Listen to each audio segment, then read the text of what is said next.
El amanecer del 17 de julio de 1886 se extendía sobre las colinas de Michoacán como un lienzo descolorido por el polvo. El aire seco traía consigo el olor a leña quemada de las cocinas campesinas, mientras las campanas de la iglesia de San Pedro repicaban con un tono apagado, anunciando el inicio de un día que nadie olvidaría. La niebla se aferraba a los campos de maíz, ocultando las casas dispersas como si el paisaje mismo tratara de proteger un secreto. En el centro de este pueblo sin nombre, una vivienda de adobe se alzaba solitaria, con paredes resquebrajadas y ventanas cubiertas por cortinas raídas. Nadie recordaba haber visto a los niños jugar en su patio desde hacía días. La noche anterior, algunos vecinos juraron escuchar gritos apagados, seguidos por un silencio tan pesado que incluso los perros dejaron de ladrar. A media mañana, un campesino llamado Joaquín Ramírez tocó la puerta de esa casa. Había sido enviado por el párroco para entregar una canasta con pan y leche, como gesto de caridad. El silencio fue su única respuesta. Empujó suavemente la puerta, y ésta cedió con un chirrido oxidado. Lo que vio en el interior lo obligó a retroceder con un grito ahogado. Un hombre yacía en el suelo de la sala, sobre un charco oscuro que ya había comenzado a secarse. Sus ojos permanecían abiertos, fijos en el techo, y su rostro estaba deformado por una mueca de dolor indescriptible. Las paredes parecían salpicadas de manchas que no pertenecían a la pintura original, y un fuerte olor metálico impregnaba el aire. Ramírez corrió hacia la plaza del pueblo para alertar al alcalde, mientras las campanas sonaban nuevamente, esta vez con un repique de alarma improvisada. El nombre del muerto pronto recorrió los labios de todos. Pedro Vargas, un hombre conocido por su carácter recio y sus frecuentes viajes a Pátzcuaro. Su esposa, María, apenas había sido vista en semanas. Algunos la describían como una mujer reservada, otros la señalaban como demasiado orgullosa. La noticia de su desaparición incrementó los murmullos que circulaban en las calles. ¿Había huido tras cometer un crimen? ¿O había sido víctima de algo aún más oscuro? Una vecina, doña Ángela, afirmó haber visto a María la noche anterior, sentada en el umbral de su casa, con la mirada perdida y las manos manchadas. Tenía los ojos como de otra persona, declaró años después en una entrevista recogida por un periodista de Morelia. Sin embargo, cuando se le pidió más detalles, Ángela se negó a hablar, como si temiera que el pasado pudiera volver a tocarla. El alcalde ordenó sellar la vivienda y enviar un mensajero al pueblo vecino para traer al único médico forense de la región. Mientras tanto, los rumores crecían. Algunos aseguraban que Pedro había tenido una amante en el mercado. Otros hablaban de un pacto extraño que la pareja había hecho para conservar sus tierras. El sacerdote, el padre Tomás, escribió esa misma tarde una breve nota en su cuaderno parroquial.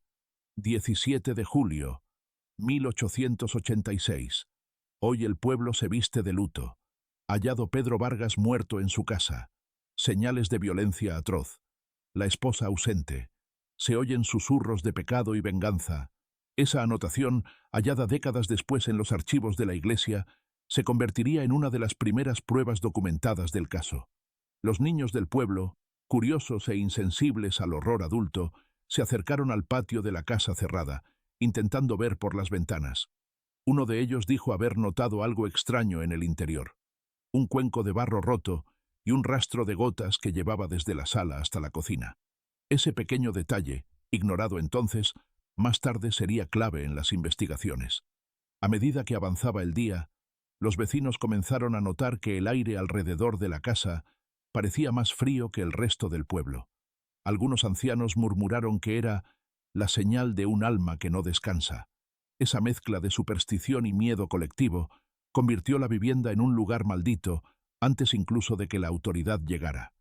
Cuando finalmente el mensajero regresó con el doctor Ernesto Mijares, ya había caído la tarde. Las luces de los faroles apenas iluminaban las calles empedradas, y el sonido de los cascos de los caballos resonaba como un presagio. Mijares descendió de su carruaje con una expresión grave y entró en la casa acompañado del alcalde y dos hombres armados. Nadie más quiso seguirlos. Los murmullos cesaron de golpe cuando la puerta se cerró tras ellos. Lo que encontraron en el interior, según se supo después, era más espantoso de lo que el mensajero había descrito. El cuerpo de Pedro presentaba señales de mutilación deliberada, y el olor a sangre seca era tan intenso que el médico tuvo que cubrirse el rostro con un pañuelo empapado en alcohol. Sobre la mesa de la cocina descansaban trozos de tela ensangrentados y un cuchillo grande con el filo mellado. La escena parecía más un altar de violencia que un simple asesinato doméstico. El forense decidió trabajar esa misma noche, pese al cansancio del viaje. Su objetivo era dejar constancia oficial antes de que los rumores deformaran aún más la verdad. Lo que escribió en su informe inicial sellaría para siempre el destino de María Vargas. La puerta de la casa permanecía abierta cuando el doctor Ernesto Mijares salió brevemente para tomar aire. Eran casi las 11 de la noche, y el cielo de Michoacán estaba cubierto de nubes que ocultaban la luna. En la calle desierta, los faroles proyectaban sombras temblorosas sobre las paredes de adobe. Los curiosos se habían dispersado horas antes, dejando el pueblo en un silencio denso, interrumpido solo por el crujir de los insectos nocturnos. Dentro de la vivienda, el cuerpo de Pedro Vargas yacía aún sobre el suelo de barro endurecido. Mijares había ordenado que nadie lo moviera hasta que completara sus notas. Sacó una libreta de cuero y, a la luz de un quinqué, comenzó a escribir con letra apretada. Varón adulto, aproximadamente 38 años. Presenta amputación completa de genitales con sangrado abundante. Signos de lucha, hematomas en brazos y cuello, pupilas dilatadas. Tiempo estimado de muerte, entre las 2 y las 4 de la madrugada. Arma utilizada, cuchillo de hoja ancha hallado en cocina. El alcalde, don Gerardo Luján, observaba con rostro sombrío. No estaba acostumbrado a escenas de tal brutalidad. El pueblo había presenciado pleitos y hasta muertes en riñas, pero aquello era distinto. Había una frialdad deliberada en la disposición de los objetos. El cuchillo colocado cuidadosamente sobre la mesa, la silla volcada junto a la ventana, las manchas de sangre que formaban un camino casi simétrico. Esto no fue un arrebato, murmuró Mijares sin levantar la vista. Quien hizo esto sabía exactamente cómo infligir el mayor dolor posible. Un escalofrío recorrió la espalda del alcalde. Ordenó reforzar la búsqueda de María Vargas y envió mensajeros a los pueblos vecinos. Mientras tanto, 2 hombres del pueblo permanecían de guardia afuera de la casa, armados con machetes, no tanto para proteger el lugar como para mantener alejados a los curiosos. En la cocina, Mijares encontró un cuenco roto y restos de comida que parecían haber sido abandonados a medio preparar. La leche estaba agria y el pan endurecido. Todo indicaba que nadie había tocado nada desde hacía al menos 2 días. En el suelo, cerca de la puerta trasera, halló una pequeña mancha de barro fresco con la huella de un pie descalzo. Tomó nota sin comentar nada. Cerca de la medianoche, el médico solicitó a los presentes que lo dejaran trabajar solo. El alcalde accedió, pero antes pidió que escribiera un resumen preliminar para adjuntar al registro oficial del municipio. Mijares redactó una página con palabras técnicas, pero claras. Se confirma la muerte violenta del señor Pedro Vargas. Las lesiones infligidas son consistentes con un acto intencional y prolongado. La mutilación sugiere un motivo pasional. La ausencia de la esposa, María Vargas, y los rumores previos de discordia matrimonial la convierten en principal sospechosa. Mientras Mijares trabajaba, en el exterior el pueblo comenzaba a llenarse de historias. Algunos decían haber visto a María caminar por el río al amanecer, con la ropa empapada y los cabellos sueltos. Otros aseguraban que Pedro había sido castigado por faltarle a Dios, debido a sus frecuentes visitas a una mujer de Pátzcuaro. El padre Tomás trataba de calmar a los fieles, pero su propia voz temblaba. Cerca de las 2 de la mañana, el cuerpo fue trasladado al pequeño depósito del ayuntamiento. Los hombres que lo cargaron describieron el peso como inhumano y juraron que la mirada del difunto parecía seguirlos. Mijares, agotado, se sentó en un banco de madera para revisar sus notas. Había algo que lo inquietaba. El corte era limpio, preciso, casi quirúrgico, pero el cuchillo encontrado estaba mellado. Esa contradicción lo obligó a anotar un interrogante en su libreta. Al amanecer, un carruaje llegó desde Morelia con 2 policías rurales enviados por el gobernador. Eran hombres recios, curtidos por el polvo de los caminos, pero al entrar en la casa mostraron un respeto silencioso. Tomaron fotografías con una cámara de fuelle, algo inusual en la región, y etiquetaron cuidadosamente los objetos hallados. El pueblo miraba desde lejos, con una mezcla de fascinación y temor. Uno de los agentes, el teniente Ignacio Cárdenas, redactó un breve informe que más tarde sería archivado en la capital. Escena macabra. Sospechosa principal. Esposa del occiso. El crimen tiene características rituales. Se recomienda buscar indicios de premeditación y cómplices. El término ritual despertó aún más rumores. Algunos vecinos comenzaron a hablar de brujería. Decían que María había sido vista recolectando hierbas en la montaña y que Pedro la había golpeado en varias ocasiones. Ninguno de estos testimonios estaba confirmado, pero contribuyeron a rodear el caso de un halo oscuro. Al caer la tarde, el cuerpo de Pedro fue enterrado provisionalmente en el cementerio local, bajo custodia policial. El ataúd de madera sin barnizar parecía demasiado simple para alguien que había dejado tras de sí tanto miedo. María seguía desaparecida, y su ausencia se sentía como una sombra que crecía sobre el pueblo. El doctor Mijares, exhausto, guardó su cuaderno y se retiró a descansar en una posada. Sin embargo, antes de dormir, escribió una frase en la última página. El verdadero horror no está en lo que vi hoy, sino en lo que aún no entiendo. La tercera jornada tras el hallazgo trajo consigo un descubrimiento inesperado. Mientras los agentes revisaban la cocina y el pequeño dormitorio contiguo, encontraron un sobre amarillento bajo el colchón. No tenía sello ni dirección, solo estaba cerrado con una cinta roja deshilachada. El teniente Cárdenas lo abrió con cuidado, revelando una carta escrita con tinta que había comenzado a desvanecerse. El encabezado decía: «Para quien encuentre esto, si algún día lo hace». La caligrafía era fina, casi elegante, pero el contenido estaba cargado de desesperación. «Pedro ya no me habla. Sus viajes a Pátzcuaro son más frecuentes. Lo espero despierta, y cuando vuelve huele a perfume ajeno. Mis manos tiemblan cuando lo escucho entrar, y no sé si es miedo o rabia lo que me quema por dentro. Hoy vi en sus ojos algo que no había visto antes: desprecio. Si algo sucede, sabrán que no me fui en silencio». Cárdenas leyó el párrafo en voz alta, y el alcalde Luján palideció. La carta no solo reforzaba los rumores de infidelidad, sino que mostraba un rastro claro de resentimiento que podría haber escalado hasta la violencia. El documento fue sellado y enviado a Morelia como prueba. Al mismo tiempo, la búsqueda de María Vargas se intensificó. Los guardias exploraron los alrededores del río y los caminos que llevaban a los pueblos cercanos.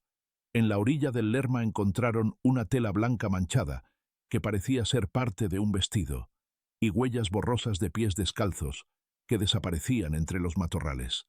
El hallazgo reforzó la idea de que ella había escapado apresuradamente. Ese día, el padre Tomás accedió a revelar a los policías fragmentos de confesiones que María había hecho meses atrás.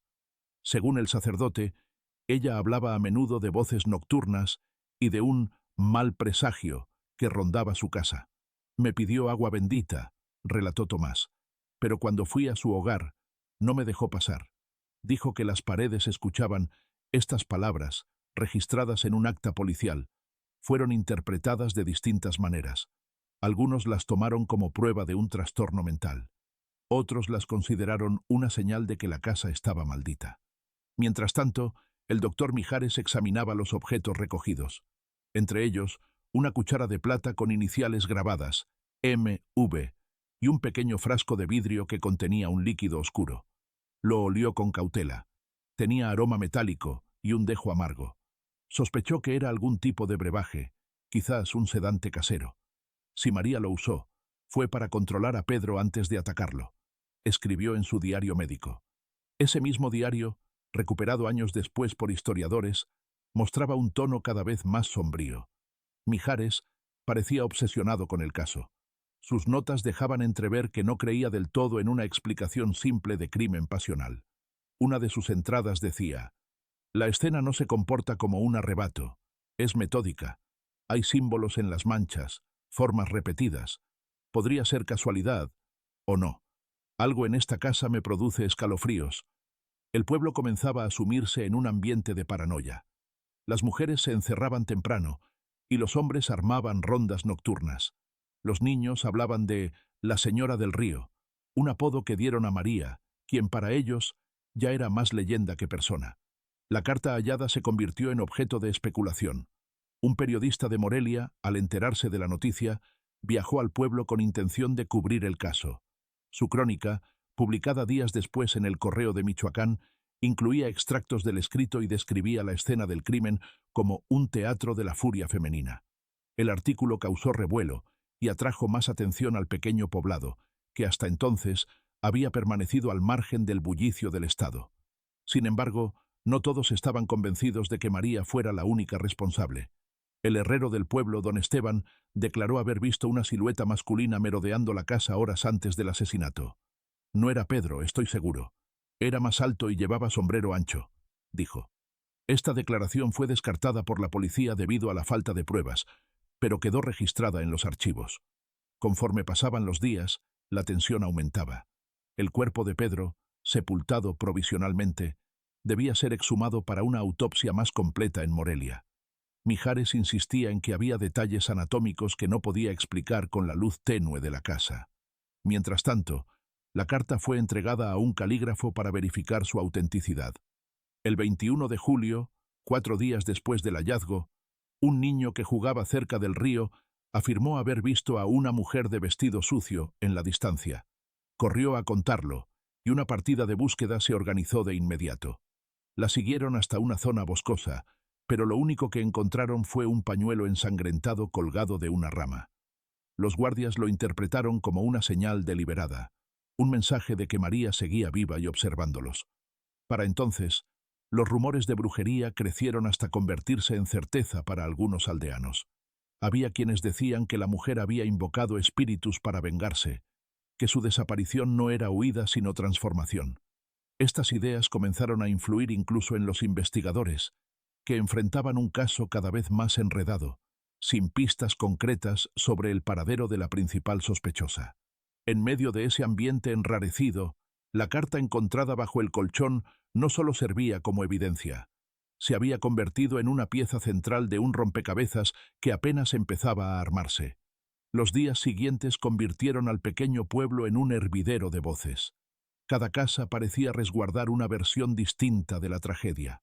Las mujeres que acudían a la iglesia a rezar por el alma de Pedro Vargas murmuraban que María había sido siempre una esposa obediente, aunque de carácter extraño, mientras los hombres se reunían en la cantina para debatir teorías cada vez más macabras. Los rumores tomaron fuerza cuando una anciana llamada doña Prudencia aseguró haber escuchado rezos en otro idioma, provenientes de la casa la noche del crimen. Su declaración fue tomada con escepticismo, pero nadie se atrevió a contradecirla en público. El periodista que había llegado de Morelia, un joven llamado Rafael Ledesma, aprovechó la creciente tensión para entrevistar a los vecinos.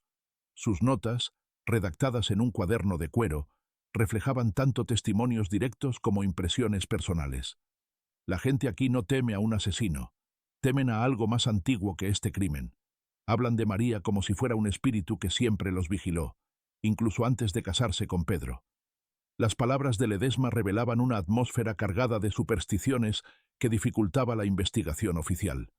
Los policías rurales intentaban mantener la calma, pero sabían que el control del pueblo se les escapaba. Durante las rondas nocturnas, algunos hombres aseguraron haber visto luces extrañas en los alrededores del río. Otros escucharon pasos en el tejado de la casa sellada, aunque nadie logró encontrar rastro alguno. Mientras tanto, el alcalde Luján organizó interrogatorios formales. Se citó a varios vecinos que tenían trato cercano con los Vargas. Entre ellos estaba doña Ángela, la mujer que había dicho haber visto a María con las manos manchadas. La anciana compareció ante el teniente Cárdenas en el salón comunal. Su voz temblaba, pero no dudaba. Era tarde, casi medianoche. Salí por agua y la vi sentada en la puerta. Tenía la mirada fija, como si no me reconociera. Llevaba un cuchillo sobre las piernas y cantaba una canción de cuna. No sé si era para sus hijos o para ella misma. Sentí miedo, mucho miedo. La declaración se registró oficialmente, pero algunos sospecharon que Ángela exageraba para ganar protagonismo. Sin embargo, el detalle de la canción de cuna inquietó a los investigadores, que descubrieron que ninguno de los niños Vargas había sido visto en el entierro provisional de su padre. Se ordenó buscarlos, aunque la prioridad seguía siendo localizar a María. Rafael Ledesma escribió un artículo titulado El fantasma de Michoacán, que fue publicado en Morelia y más tarde reproducido en periódicos de Guadalajara. En él describía al pueblo como un escenario suspendido en el tiempo, donde el miedo se desliza entre las rendijas de las casas de adobe. Su reportaje atrajo visitantes y curiosos, lo que enfureció al alcalde, que veía su autoridad debilitada. Entretanto, las leyendas crecían. Algunos afirmaban que Pedro había maltratado a su esposa durante años y que ella había buscado justicia a su manera. Otros sostenían que María no actuó sola, que alguien la ayudó y que ahora ambos se ocultaban. Había quienes incluso afirmaban que María había desaparecido porque el diablo se la llevó. El padre Tomás intentó calmar a la comunidad con un sermón que quedó registrado en los archivos de la parroquia. Hermanos, el pecado está en nuestros corazones, no en las paredes de esa casa. No demos poder al demonio con nuestros miedos. Recemos por el alma de Pedro y también por María, donde quiera que esté. A pesar de sus palabras, esa noche más de una familia colocó cruces improvisadas en las puertas. La vivienda de los Vargas se convirtió en un lugar prohibido. Los niños cruzaban la calle para evitar pasar frente a ella, y las madres cerraban las ventanas al caer el sol. En medio de esta creciente psicosis colectiva, la policía recibió una nueva pista. Un arriero aseguró haber visto a una mujer que coincidía con la descripción de María, caminando sola por un sendero que llevaba a una antigua mina abandonada. La partida de búsqueda partió de inmediato, pero regresó sin resultados. Solo encontraron huellas difusas y restos de una fogata reciente. El doctor Mijares, mientras tanto, continuaba con sus observaciones.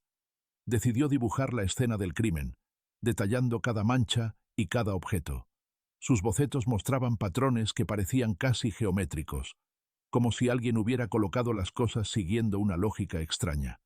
Presentó sus hallazgos al teniente Cárdenas, quien tomó nota, aunque sin comprender del todo la relevancia. El periodista Ledesma, siempre curioso, se acercó al médico esa noche.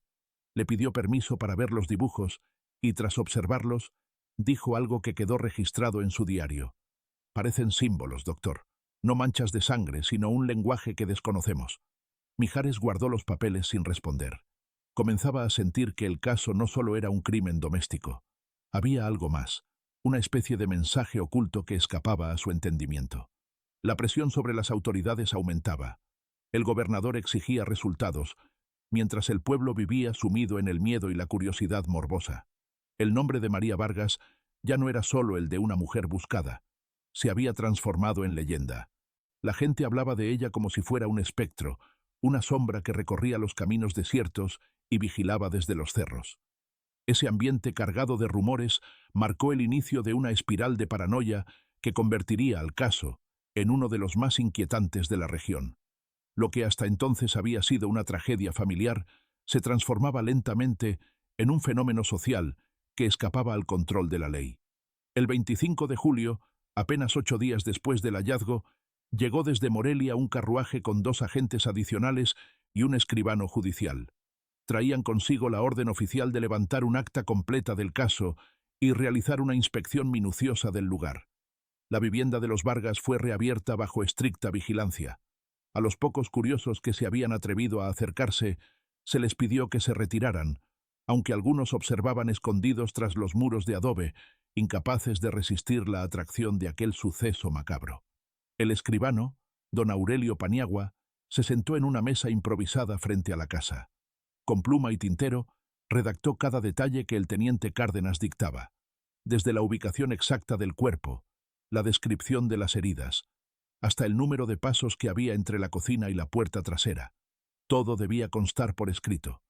Las actas de aquel día, que sobreviven hasta hoy en archivos polvorientos, muestran un lenguaje técnico y seco que contrasta con la crudeza de lo narrado. Se observa que las manchas hemáticas siguen patrón de dispersión no aleatorio. Posición decúbito supino del occiso. Amputación genital con sección limpia. Evidencias sugieren premeditación. Cada palabra reforzaba la idea de que aquel crimen había sido cometido con calma, casi con cálculo. El acta incluía también un inventario exhaustivo. Un cuchillo de hoja ancha, un pañuelo manchado, un frasco con líquido oscuro, la carta hallada bajo el colchón, 2 velas consumidas a la mitad, una cucharilla de plata y una silla rota. Este listado, leído sin emoción por Paniagua, se convirtió en el eje del expediente judicial. Mientras tanto, el doctor Mijares solicitó realizar una autopsia formal. El cuerpo de Pedro fue desenterrado al amanecer y llevado a un pequeño galpón acondicionado como morgue. Allí, a la luz de lámparas de aceite, comenzó su labor. En su cuaderno médico escribió: cortes quirúrgicos, precisión inusual para un entorno rural. Se detectan hematomas previos en torso y espalda. Signos de violencia doméstica prolongada. El cuchillo hallado no es congruente con la limpieza del corte principal. Posible participación de otro instrumento. El hallazgo de hematomas antiguos introdujo una nueva dimensión al caso. Si Pedro había sido un hombre violento, como algunos vecinos sugerían en voz baja, el crimen adquiría matices de venganza. Pero la precisión de las heridas seguía desconcertando a Mijares. El teniente Cárdenas, presionado por sus superiores, ordenó interrogar nuevamente a los aldeanos. Uno de ellos, un joven pastor llamado Hilario, relató algo inquietante. Vi a la señora María cerca del molino, 2 días antes de todo esto. Llevaba una bolsa grande y hablaba sola. Cuando me vio, se quedó quieta. Sentí frío. Su declaración fue agregada al expediente, aunque no aportó pruebas concretas. El ambiente en el pueblo empeoró. Las familias comenzaron a abandonar sus casas al anochecer para refugiarse en viviendas de parientes. Nadie quería pasar la noche cerca de la casa maldita. El alcalde, cada vez más nervioso, pidió al sacerdote que bendijera el lugar. Así, el padre Tomás acudió con agua bendita y rezos, pero su ceremonia solo reforzó la sensación de que algo oscuro habitaba allí. Esa misma noche, Rafael Ledesma, el periodista, logró colarse en la vivienda para tomar notas y bocetos. Describió la escena en una carta que nunca llegó a publicarse, pero que fue encontrada décadas después. El silencio dentro de la casa es insoportable. La sangre, seca, dibuja formas que parecen letras. Las velas consumidas me dan la sensación de un ritual. No sé si busco noticias o estoy presenciando algo que no debería ver. A la mañana siguiente, la policía descubrió que alguien había dejado una cruz de ramas atada con cinta roja en la puerta trasera. Nadie admitió haberla colocado. Los investigadores comenzaron a considerar la posibilidad de que María contara con cómplices o simpatizantes en el pueblo. En Morelia, los superiores de Cárdenas exigían avances. Querían resultados rápidos para calmar los rumores que se propagaban por la prensa. La orden era simple: encontrar a María viva o muerta. Sin embargo, cuanto más buscaban, más esquiva parecía. Había quienes juraban haberla visto en el mercado de Pátzcuaro. Otros decían que dormía en los montes. Las pistas eran contradictorias, como si alguien estuviera alimentando intencionalmente la confusión. El acta policial, concluida tras horas de trabajo, cerraba con una frase contundente: se solicita orden de captura inmediata contra María Vargas, principal sospechosa, considerada peligrosa. Se recomienda vigilancia permanente en el perímetro del pueblo. A pesar de la redacción firme, quienes participaron en esa jornada sabían que estaban lidiando con algo que iba más allá de un simple caso judicial. El expediente ya contenía elementos inquietantes: testimonios contradictorios, símbolos inexplicables, rastros de violencia doméstica y la sensación generalizada de que una sombra rondaba la aldea. Aquella noche, el doctor Mijares se encerró en su habitación de la posada y repasó sus notas. No podía dejar de pensar en la precisión del corte, en el frasco misterioso y en la carta de María. Sus pensamientos se oscurecieron y por primera vez escribió en su diario no como médico, sino como hombre. Oh, hay algo que no entiendo, algo que no quiero entender. El 27 de julio, una semana después de la redacción del acta, el silencio del pueblo se vio roto por el sonido de un carruaje proveniente de la capital. Traía consigo a un funcionario del juzgado regional y a 2 guardias armados. Su misión: interrogar oficialmente a cualquier persona que hubiera tenido contacto con María en los días previos al crimen. La tensión era palpable. La población entera parecía paralizada, como si todos compartieran el mismo secreto que nadie se atrevía a pronunciar. Esa tarde, bajo el sol abrasador, llevaron al salón comunal a varios testigos. Entre ellos estaba don Esteban, el herrero que aseguraba haber visto a un hombre desconocido merodeando la casa. Su declaración, aunque insistente, fue nuevamente desestimada. Sin embargo, otro testimonio cambiaría el curso de la investigación. Se trataba de una mujer joven, Isabel Rentería, quien trabajaba ocasionalmente como sirvienta en la casa de los Vargas. Su voz temblorosa apenas se escuchaba. Doña María me dijo que tenía miedo de su marido. Me enseñó moretones en los brazos. También me pidió que le trajera un frasco de valeriana. Dijo que necesitaba dormir. Los investigadores anotaron cada palabra. Isabel juró que había visto el mismo frasco en la cocina el día que entregó la valeriana. Era idéntico al encontrado por el doctor Mijares. Esa coincidencia reforzó la hipótesis de que María había usado el sedante para aturdir a Pedro antes de atacarlo. Horas más tarde, en una reunión privada, el teniente Cárdenas discutió con Mijares y el funcionario judicial. El médico insistía en que el crimen tenía un grado de precisión quirúrgica que no correspondía al entorno rural ni a los antecedentes de María. Si bien la carta revela un estado emocional alterado, dijo Mijares, no explica el control con el que se ejecutó el acto. Esto no es simple venganza, es algo más. A pesar de sus advertencias, la narrativa oficial comenzó a consolidarse. María era la esposa maltratada que había planeado una venganza brutal. Los periódicos reforzaban esa imagen. El artículo más leído de esos días, publicado en Guadalajara, llevaba el título La viuda roja de Michoacán, una etiqueta que convertiría a María en un personaje mítico incluso antes de que fuera hallada. El 28 de julio, al caer la tarde, la noticia que todos temían llegó al pueblo. María había sido capturada. La encontraron escondida en una choza en lo alto de un cerro, a 3 horas de distancia. Según los guardias que participaron en su arresto, ella no opuso resistencia. Iba descalza, con el cabello suelto y la mirada perdida. Uno de los hombres juró que sonreía. La trasladaron al pueblo en una carreta cubierta. Nadie se atrevió a salir a recibirla, salvo los curiosos que miraban desde las ventanas cerradas. Fue conducida directamente al ayuntamiento, donde la esperaba el teniente Cárdenas. La primera impresión de los presentes quedó registrada en el informe oficial. La sospechosa presenta signos de agotamiento extremo, heridas leves en pies y brazos. No muestra arrepentimiento ni nerviosismo. Mantiene silencio prolongado. Al ser interrogada sobre el crimen, respondió únicamente: «Ya terminó». Su frase, breve y críptica, se convirtió en tema de debate. Algunos lo interpretaron como confesión, otros como señal de que María había perdido la cordura. Durante los días siguientes, María permaneció recluida en una celda improvisada en el ayuntamiento.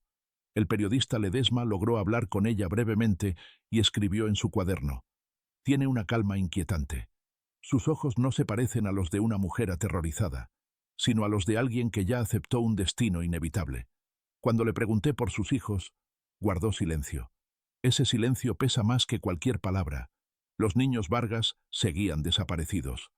Esa ausencia comenzó a inquietar incluso más que el asesinato.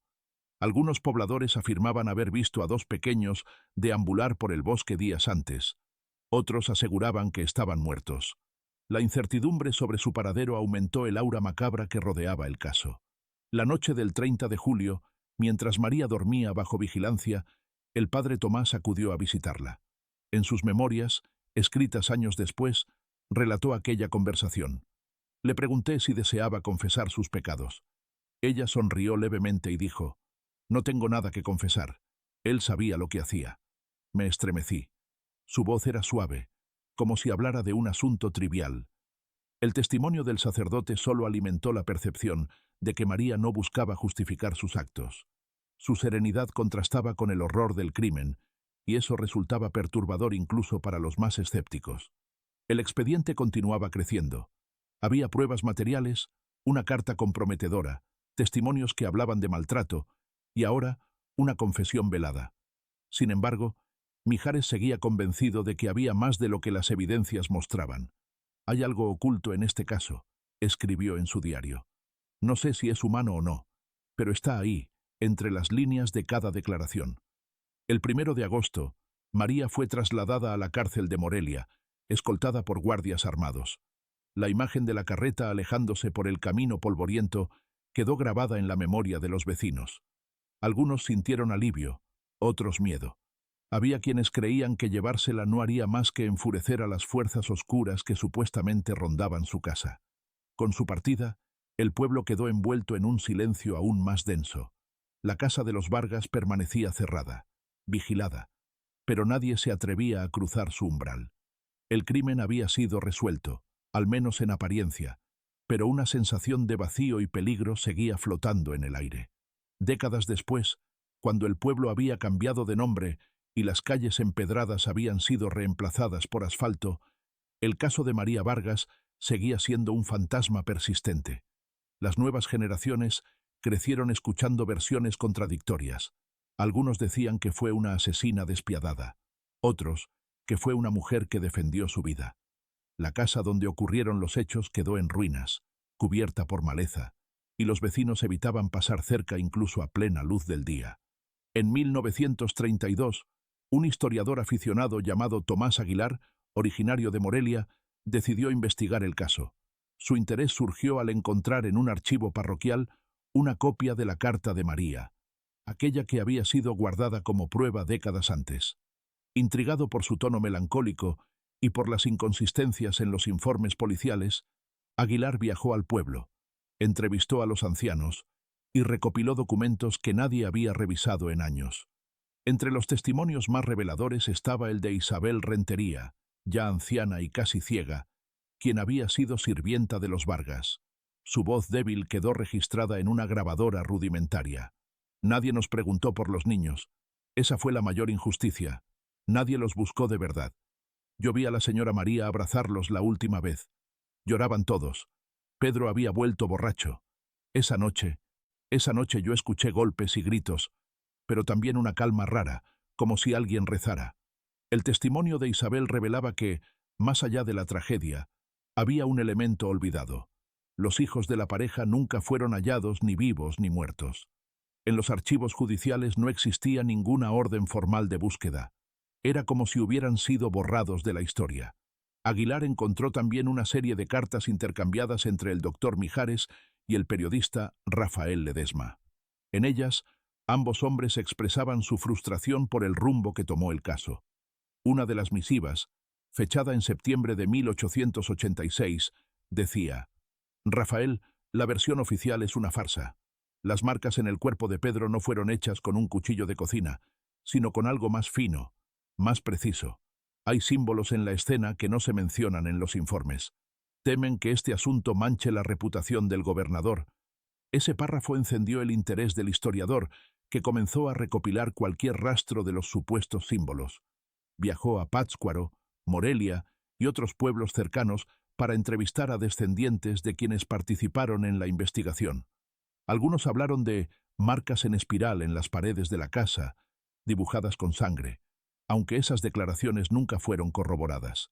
En 1940, Aguilar publicó un pequeño libro titulado La viuda roja, crónica de un silencio. La obra no tuvo gran repercusión en su momento, pero rescató documentos que hoy se consideran esenciales para entender el caso. Entre ellos estaba el diario personal de Mijares, que había sido guardado por su nieta. Las entradas mostraban a un médico cada vez más obsesionado. «Siento que la casa me observa. No es metáfora. Hay noches en que sueño con los ojos de Pedro abiertos, siguiéndome. No creo que María actuara sola, pero tampoco creo que alguien humano estuviera con ella». Con el paso de los años, el pueblo se convirtió en un lugar de leyendas. Viajeros curiosos comenzaron a visitar las ruinas de la casa. Algunos afirmaban escuchar susurros cuando se acercaban al antiguo umbral, otros decían haber visto sombras moviéndose entre los arbustos. El lugar se ganó el nombre de la Casa del Silencio. La familia Vargas desapareció casi por completo de los registros. Algunos documentos sugieren que María murió en prisión en 1891, aunque nunca se halló su tumba. Otros sostienen que escapó, ayudada por un guardia, y que vivió bajo otro nombre. Las versiones son tantas que resulta imposible distinguir la verdad de la ficción. En los años 50, un periodista de Ciudad de México publicó un artículo titulado «El crimen que Michoacán quiso olvidar». Allí describía el pueblo como un escenario detenido en el tiempo, donde las ruinas hablan más que los vivos. El texto reavivó el interés nacional y atrajo a investigadores aficionados, espiritistas y escritores.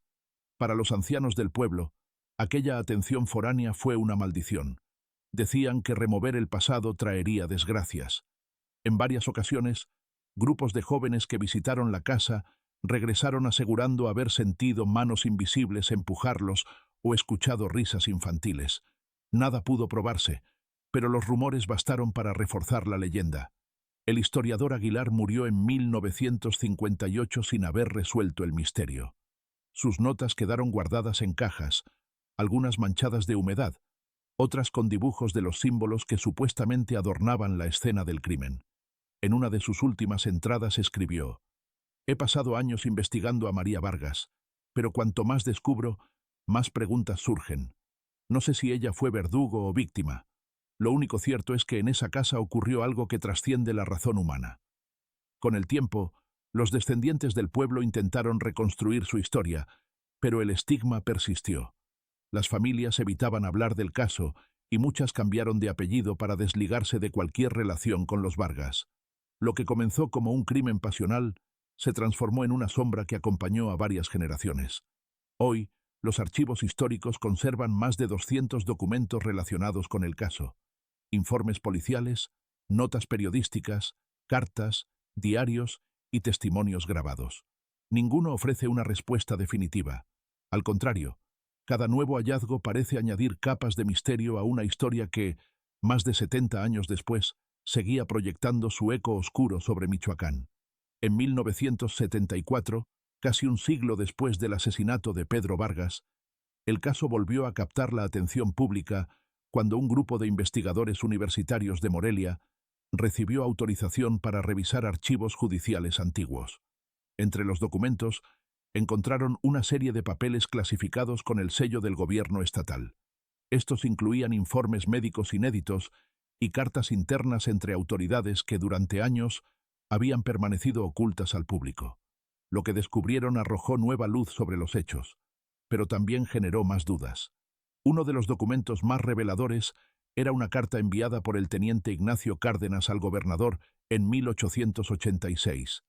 En ella advertía que el crimen tenía elementos que no conviene divulgar, sugiriendo que ciertas pruebas habían sido deliberadamente omitidas. Se mencionaban dibujos encontrados en las paredes de la casa, símbolos que el oficial describía como formas circulares y cruces invertidas, pero que nunca fueron incluidos en los informes oficiales. Cárdenas pedía instrucciones sobre si debía destruirlos. La respuesta del gobernador, firmada días después, era lacónica: proceda con discreción. El hallazgo de estos documentos provocó indignación entre los académicos. Se organizaron mesas de debate, conferencias y artículos que cuestionaban la versión oficial del crimen. Para algunos, la omisión de pruebas significaba que María había sido víctima de un proceso manipulado. Para otros, reforzaba la teoría de que el caso estaba relacionado con prácticas ocultistas que el gobierno quiso encubrir para evitar escándalos. Los investigadores también encontraron el cuaderno de bocetos del doctor Mijares, que hasta entonces había permanecido en poder de su familia. Los dibujos eran detallados, precisos, y mostraban las manchas de sangre distribuidas en patrones que efectivamente parecían símbolos. Uno de los académicos consultados, experto en iconografía prehispánica, sugirió que algunas figuras recordaban rituales antiguos asociados a sacrificios. Sin embargo, el trazo parecía demasiado moderno para atribuirlo a una tradición indígena. La controversia creció cuando se publicó un artículo en la revista Crónica de la Nación bajo el título «El expediente Vargas, crimen pasional o conspiración». El texto incluía fotografías de los dibujos y extractos de cartas oficiales. Los periodistas cuestionaban por qué se había cerrado el caso con tanta rapidez y por qué nunca se investigó la desaparición de los niños. Este último punto conmocionó a la opinión pública. Los nombres de los pequeños ni siquiera figuraban en el registro civil del pueblo. Era como si nunca hubieran existido. A raíz del artículo, se organizó una expedición para visitar las ruinas de la casa. El equipo estaba compuesto por historiadores, periodistas y un fotógrafo. Lo que encontraron allí alimentó aún más el mito. Bajo una losa semihundida en el piso de la sala, hallaron restos de velas antiguas, trozos de tela descompuesta y un pendiente de plata con iniciales grabadas. P. Umbe. El hallazgo fue interpretado como evidencia de que el lugar había sido utilizado para rituales mucho tiempo después del crimen.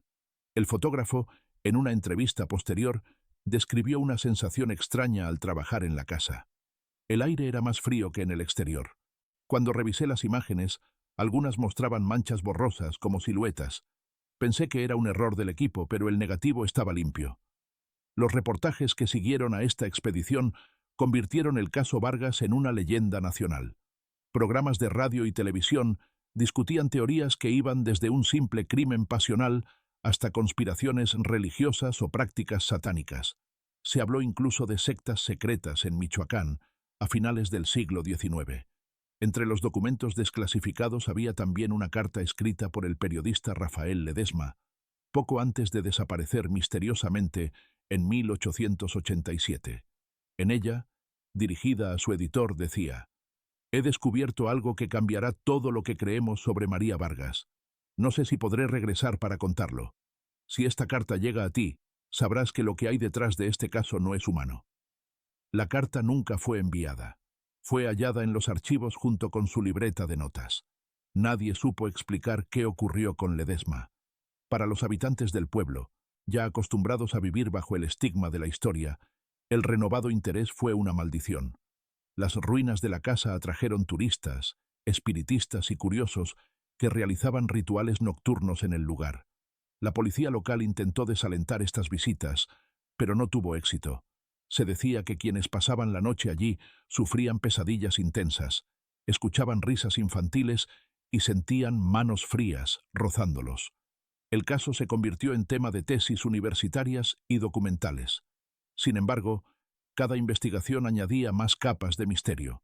La figura de María Vargas oscilaba entre asesina despiadada y mártir incomprendida. Algunos afirmaban que había sido víctima de abusos insoportables. Otros creían que estaba vinculada a cultos oscuros. La desaparición de sus hijos permanecía como el punto más inquietante. Ninguna partida de nacimiento, ningún registro, solo recuerdos vagos de vecinos ancianos.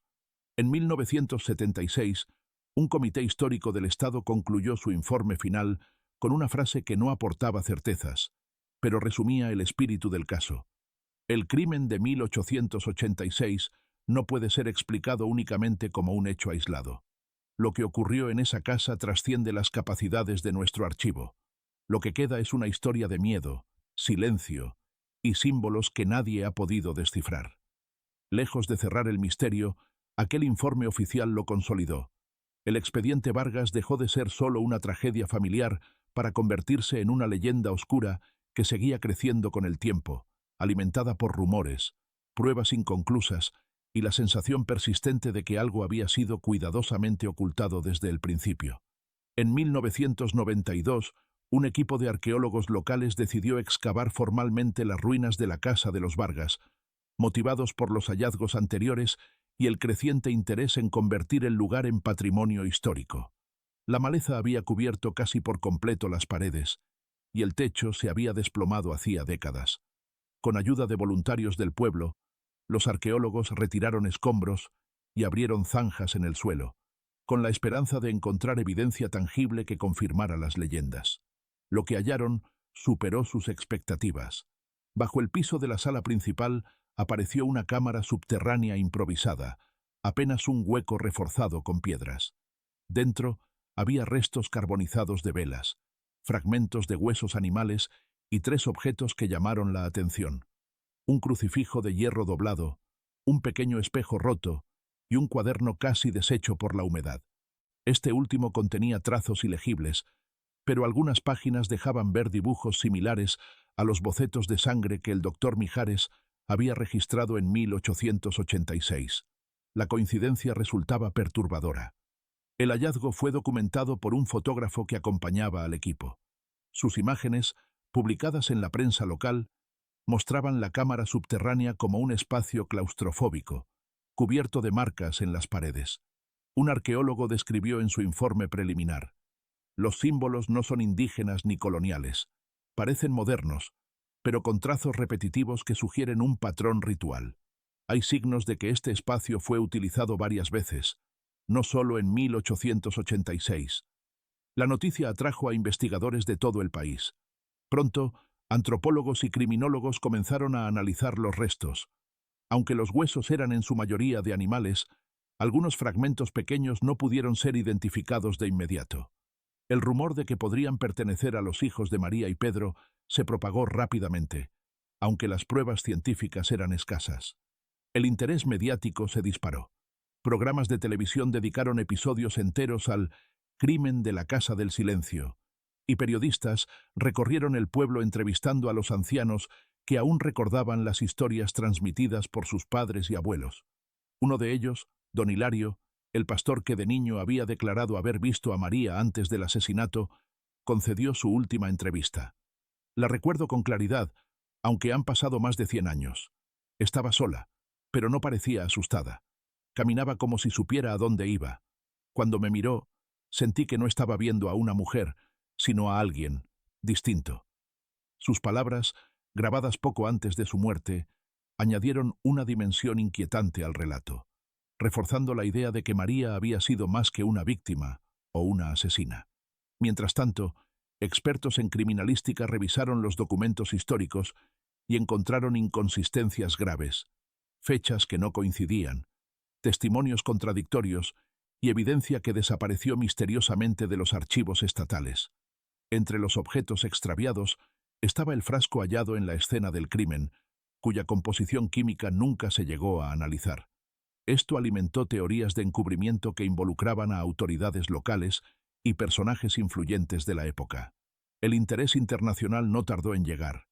Un documental británico grabado en 1995 mostró imágenes inéditas de la casa y entrevistas con investigadores mexicanos. El narrador describía el caso como una intersección entre crimen histórico, superstición rural y misterio no resuelto. El documental se volvió un éxito y atrajo a turistas y curiosos, quienes comenzaron a visitar el pueblo en busca de respuestas o experiencias paranormales. Algunos visitantes aseguraron haber sentido presencias extrañas en el lugar. Una mujer de Guadalajara declaró que, al entrar en la casa, escuchó una respiración detrás de mí, aunque estaba sola. Otro visitante afirmó haber visto sombras pequeñas moverse cerca de las ruinas. Estas historias, aunque imposibles de verificar, reforzaron la reputación siniestra del sitio. Los arqueólogos, sin embargo, mantenían un tono escéptico. En un congreso de historia regional, uno de ellos afirmó: «La fascinación por este caso no se debe a pruebas sólidas, sino a la acumulación de rumores, errores judiciales y la imaginación popular. Pero eso no lo hace menos valioso como objeto de estudio». Ese mismo año, el cuaderno encontrado en la cámara subterránea fue restaurado parcialmente. Las pocas frases legibles estaban escritas en una mezcla de español antiguo y símbolos. Una de ellas, traducida con dificultad, decía: «La sangre abre el camino, el silencio lo guarda». Nadie pudo determinar su autoría, pero algunos sugirieron que podría ser obra de María, aunque la caligrafía no coincidía con la carta hallada en 1886. La restauración del cuaderno avivó la curiosidad del público.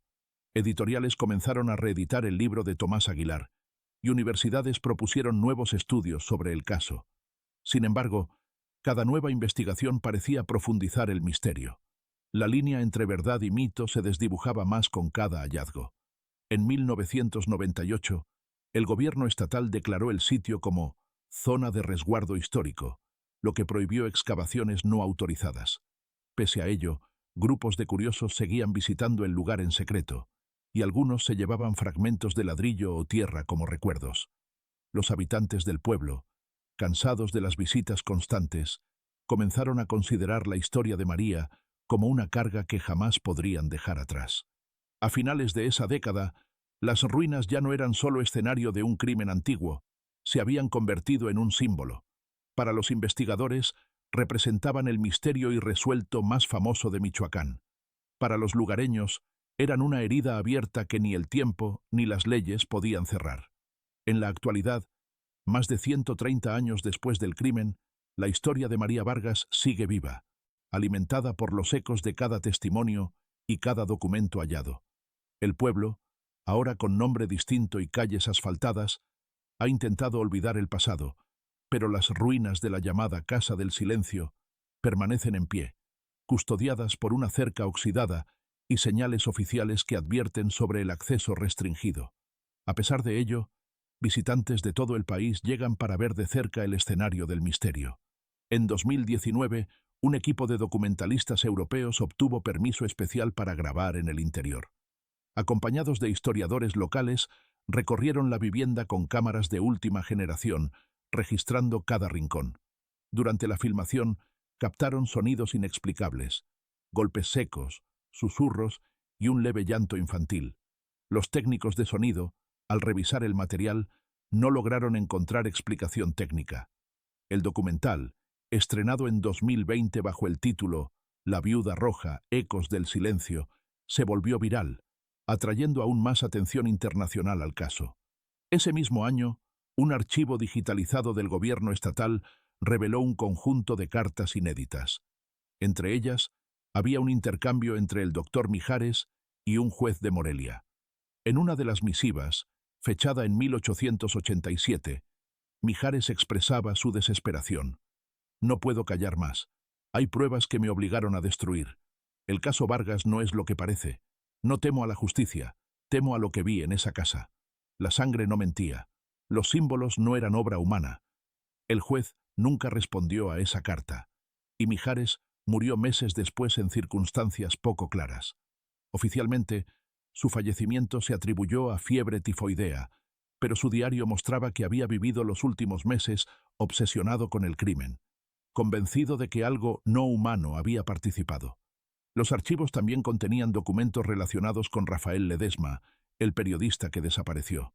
Una carta sin destinatario, escrita con prisa, decía: «Si leen esto, sabrán que no estoy loco. No era ella sola. No la culpen, no la culpen». Nadie sabe cómo esta carta llegó a los archivos oficiales ni qué significaba realmente. Estos descubrimientos reavivaron el interés en los descendientes de la familia Vargas.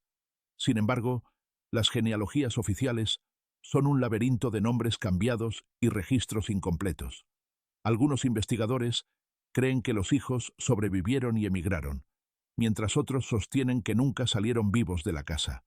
La falta de evidencia sigue siendo el aspecto más inquietante. Es como si la historia hubiera borrado deliberadamente sus rastros. Los habitantes actuales del pueblo viven divididos entre el orgullo de ser custodios de una leyenda y el peso de una herida que nunca cicatrizó. En las noches de luna llena, algunos aseguran ver luces en las ventanas rotas de la ruina. Otros escuchan risas infantiles provenientes del patio trasero.